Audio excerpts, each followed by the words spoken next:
सोचिए, एक ऐसा इंसान जिसके हाथों से खून नहीं, खौफ टपकता था, और वही हाथ एक दिन रामायण लिखेंगे। अविश्वसनीय लगता है ना? लेकिन सच यही है। महर्षि वाल्मीकि कभी डाकू वाल्या थे। घने जंगल, सन्नाटा इतना गहरा कि आवाज भी डर जाए, और उसी सन्नाटे में एक नाम गूंजता था, वाल्या। राहगीरों की सांसें थम जाती थीं, क्योंकि वो सिर्फ लूटता नहीं था, वो डर पैदा करता था। हत्या उसका स्वभाव थी, पाप उसकी आदत, और हिंसा उसका धर्म। लेकिन कहानी यहीं खत्म नहीं होती, क्योंकि असली सवाल ये नहीं कि वो कितना निर्दयी था। असली सवाल ये है, क्या कोई आत्मा इतनी अंधेरी होने के बाद रोशनी बन सकती है? एक दिन उसी जंगल में निडर कदमों की आहट होती है। न कोई हथियार, न कोई भय। महर्षि नारद। वालिया तलवार तान देता है। आवाज गूंजती है, जानता है मैं कौन हूं? नारद मुस्कुराते हैं और एक वाक्य बोलते हैं जो वालिया की आत्मा को चीर देता है। ये पाप जो तू कर रहा है, क्या तेरे अपने इसका बोझ उठाएंगे? वालिया पहली बार चुप हो जाता है। वो घर जाता है।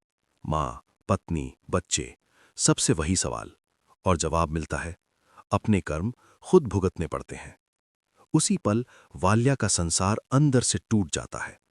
वो लौटता है, तलवार जमीन पर गिरती है, आवाज कांपती है, मुझे रास्ता दिखाओ। नारद कहते हैं, राम नाम जपो। लेकिन वालिया की जुबान इतनी अपवित्र हो चुकी थी कि राम भी नहीं निकल पाया। उसके मुंह से सिर्फ निकला, मरा, मरा, मरा। समय रुक गया, सांसें धीमी हो गईं, साल बीतते गए। उसके शरीर पर चींटियां चढ़ गईं, मिट्टी जम गई। एक इंसान नहीं दिखता था, सिर्फ एक वाल्मीकि। और फिर आंखें खुलीं। डाकू मर चुका था। जन्म हुआ था महर्षि वाल्मीकि का।